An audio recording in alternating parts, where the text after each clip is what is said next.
The Lord be with you. And with your spirit. A reading from the Holy Gospel according to Saint Luke. Glory to you, O Lord.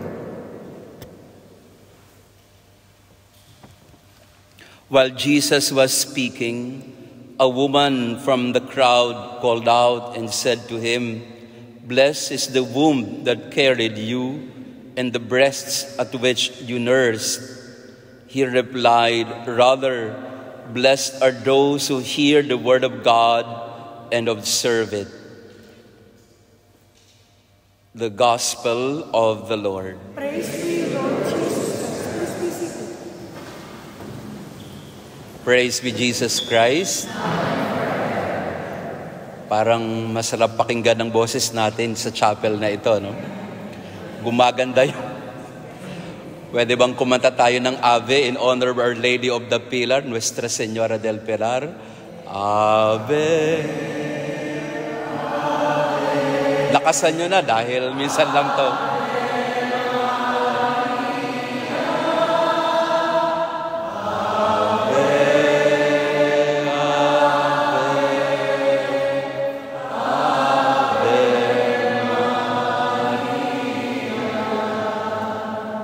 Isa pa ulit. Ave, Ave,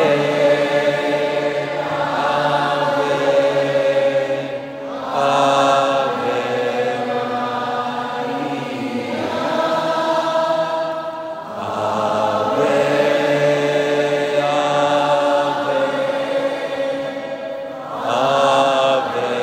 Ave Maria. I don't know about you, but I feel so blessed today. Again, going back to Our Lady of the Pilar, our visit recently, and it is the feast day of Our Lady of the Pilar today. So maraming tao doon sa Saragossa, pero nauna na tayong bumisita. At bukas naman ay pupunta naman tayo kay Carlo Acutis, at ngayon naman ang kanyang death anniversary. And as I've said, soon he will be canonized as a saint this coming 2025, as declared already by Pope Francis. So these two articles or devotions in our faith, Our Lady of the Pilar a few days ago, and Carlo Acutis tomorrow, which all happened here today as we celebrate our Mass here in the Cathedral of Pisa. This chapel is called the Chapel of the Relics of the Saints. Relics are mortal remains of saints that remind us of their lives. But we are not just supposed to be limited to relics of the past. We are also, in one way or another, incarnation of the present. The incarnation of the grace of God being lived and expressed, showed by our lives. Mas pinagpala daw, hindi lang yung nakinig ng salita, kung hindi ang nagsasagawa din nito, yun ang sinasabi sa ating Ebanghelyo. Blessed are those who hear the word of God and observe it. That's what it means to be a saint. To be a saint is to be someone who has listened to the word and lived by the word.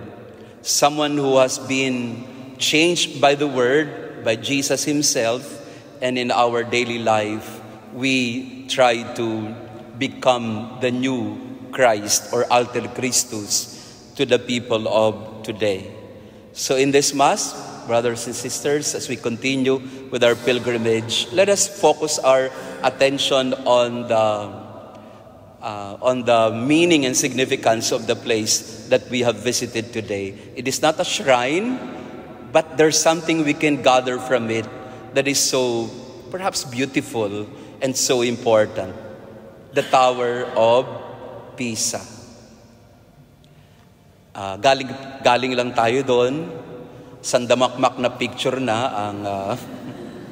mamaya siguro mag-compare tayo ng mga picture at si Joy at May magbibigay ng premyo sa may pinakamagandang aura sa Tower of Pisa. Kung sino ang may pinakamagandang picture. But the Tower of Pisa is really not a tower. It is a bell tower. Supposedly, it's the bell tower of the church. And what can we learn from the Tower of Pisa? I'm not an architect. We have architects here, si Noel at saka si Andoy. Yan, sila. They can better explain to us the architectural design and perhaps error in the leaning tower. But in my own little way of understanding what happened in the Tower of Pisa, they say that the structure is perfect, top to bottom, but the foundation is weak. And because the foundation is weak, no matter how perfect the design, it will lean and eventually fall. So that's the miracle of Pisa. It is perfect as a structure, but it's leaning or falling because of a weak foundation. Tingin ko parang ganun din ang buhay ng tao, no? Just to give a little spiritual significance to it, para hindi lang picture-picture ang nakita natin sa Tower of Pisa. Minsan yung buhay natin, alam naman natin ay, in some sense, in one way or another, it's picture perfect. May trabaho tayo, maganda naman ang samahan ng mag-asawa, maganda naman ang business, kabuhayan, responsable naman ng mga anak. So in one way or another, we look at our life and we ask ourselves, everything is fine. Everything is right. Everything is okay. Bakit parang merong something? Parang sa labas, perfect. Pero bakit parang may hindi tama? At siguro yung Tower of Pisa will give us some sort of a point for reflection. Baka naman nasa pundasyon ang kulang. And basically, what is the foundation of our lives? Philosophers will tell us that God is the ground of our being. God is the ground on which we stand.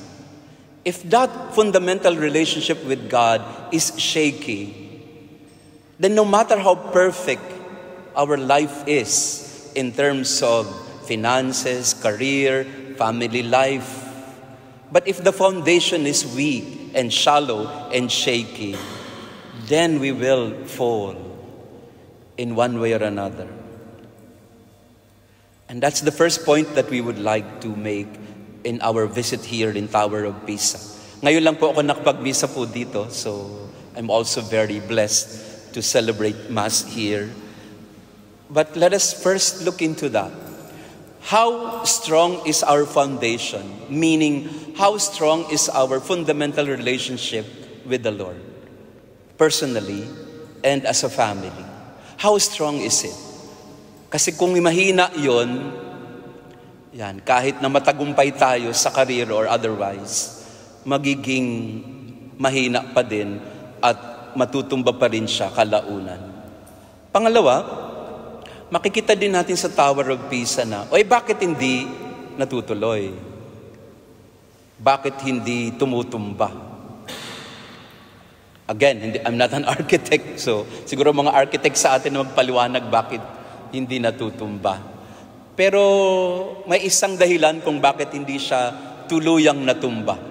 Bukod sa nilagyan, syempre, ng mga some sort of retrofitting, pero ang sabi nila, hindi raw natumba kasi tinanggal nila yung mabigat na bell sa taas.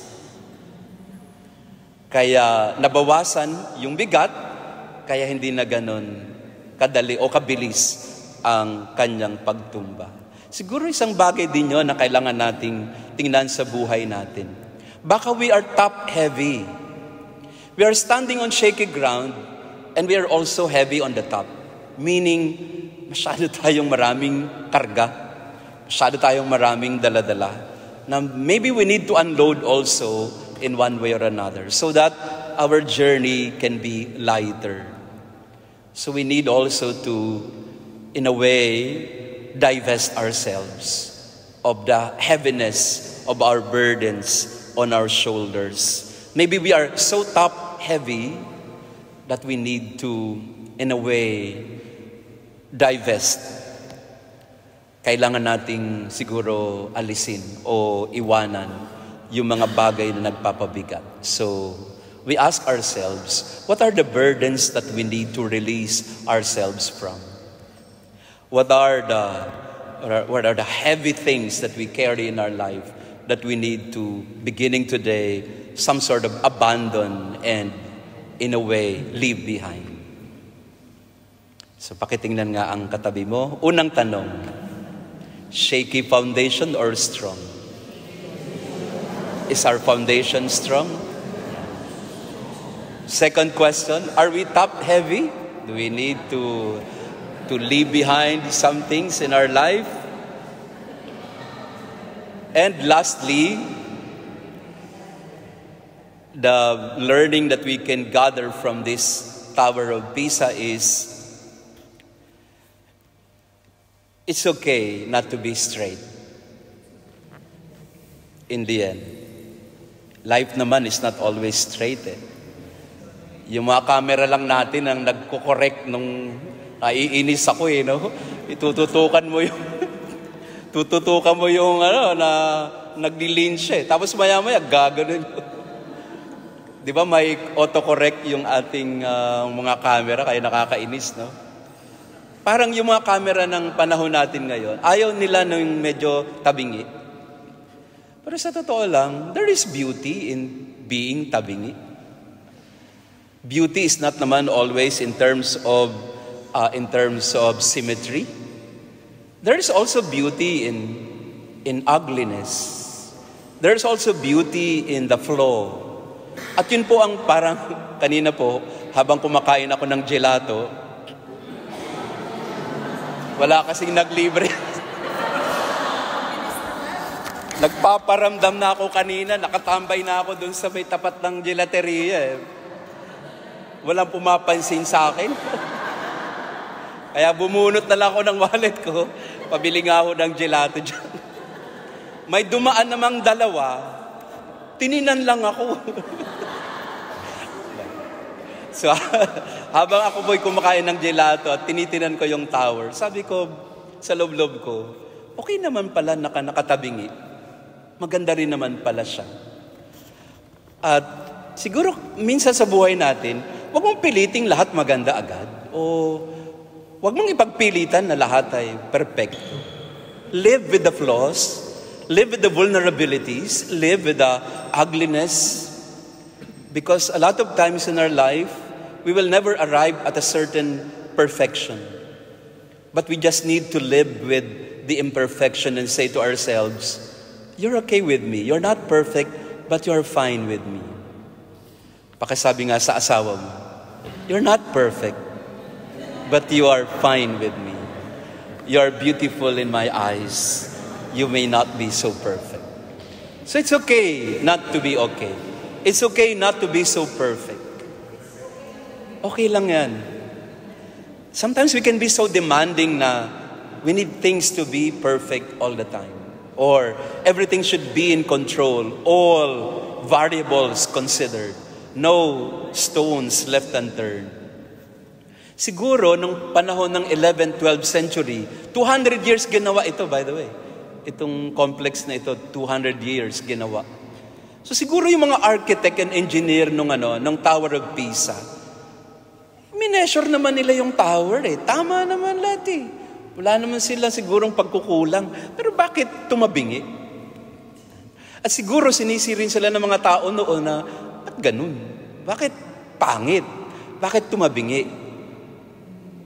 800 years later, nandito tayo ngayon, picture tayo ng picture sa isang tower na pagkakamali. Na parang sinasabi sa atin, mahaba na itong homily ko, parang sinasabi sa atin na yung mga pagkakamali, sa unang tingin siguro masakit, pero kalaunan yung pagkakamali, nagiging maganda na rin. At yun ang dapat natin tanggapin sa buhay natin. We live with the imperfections. We live with the flaws and with the faults. Because in the end, even with the flaws and the faults, we can find beauty and hope. And basically, that is what the cross is about. It's an imperfect end to Jesus. He was treated like a criminal. But by the cross, we were healed and we were saved. So the Tower of Pisa, ang dami ko pang gustong sabihin pero tama na muna yon.